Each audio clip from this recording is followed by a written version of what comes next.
It was really an emotional tribute today in Normandy to mark the 75th anniversary of D-Day, the assault that helped lead to the fall of Hitler and end World War II. President Trump and French President Emmanuel Macron were on hand today with surviving World War II vets for those ceremonies. And our co-anchor NICOLE PEREZ was also there for it all. She joins us live right now and to tell us a little bit more about the historic events. I mean, it was just an amazing experience for you, I'm sure.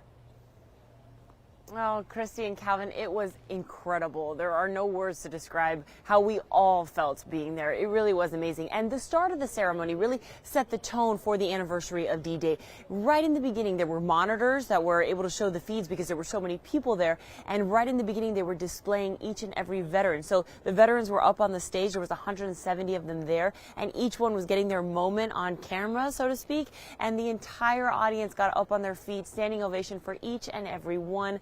They started crying, they were clapping, they were cheering. It was just such a momentous occasion. You know, both presidents were there, President Trump, President Macron. They both gave their speeches, wonderful speeches on both parts. And then they traveled 45 minutes away right here to CAEN, where they had a working lunch, where they had discussions on bilateral, topics amongst both countries.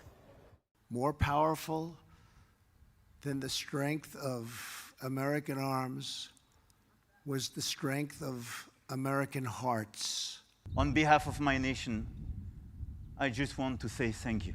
Two presidents expressing their greatest gratitude for our World War II veterans giving the ultimate sacrifice to fight for our freedom. 12,000 people in attendance for the 75th anniversary of D-Day, all full of emotion, proud to be in the presence of our World War II heroes. This was unbelievable, incredible. I really enjoyed it. Although some veterans said it brought back some more somber memories. Clifford, how did you feel today in the ceremony? Kind of sad in a way, because it takes me back when I first landed here, and we landed here on D-Day. Our Allied troops suffered many casualties in the Battle of Normandy. On D-Day, the seas were rough, many soldiers losing their lives in these waters before making it onto this beach. And when they did, they had to deal with things like mines, iron, and concrete barriers like that, all while being shot at by Germans from higher ground. All the heroes are buried here. Those young men, over 9,000 of them, lie in the cemetery, honored 75 years later for their courage and their bravery. President Trump also honoring and recognizing Stephanie LeBrise. You may remember her because she was our tour guide. It's the price of our freedom, the sacrifice of these men. So they did it because they knew it was for them. A tour guide at the Normandy American Cemetery for 12 years. Stephanie recently given the honor to take 92-year-old Marion Wynn to see her brother's grave for the very first time. Taps playing for all 170 World War II veterans and thousands of people in the audience.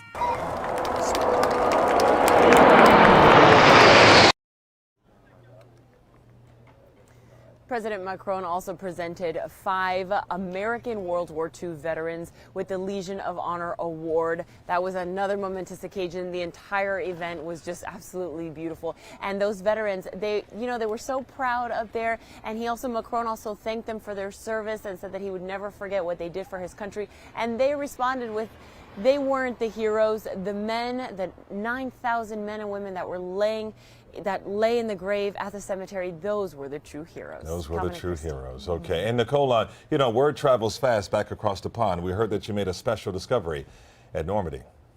We did, Calvin. So we actually had a viewer send in an email and say that she had a relative who was buried at the cemetery and none of her family was ever able to go see. So she asked us, she gave us some information and asked us if we could go find it.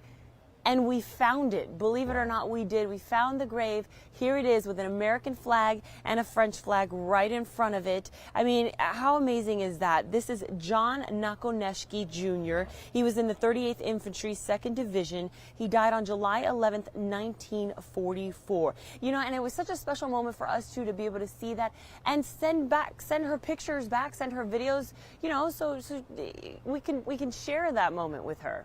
Yeah. His service to us your service to one of our viewers, our surviving family. Nicole, thanks a lot.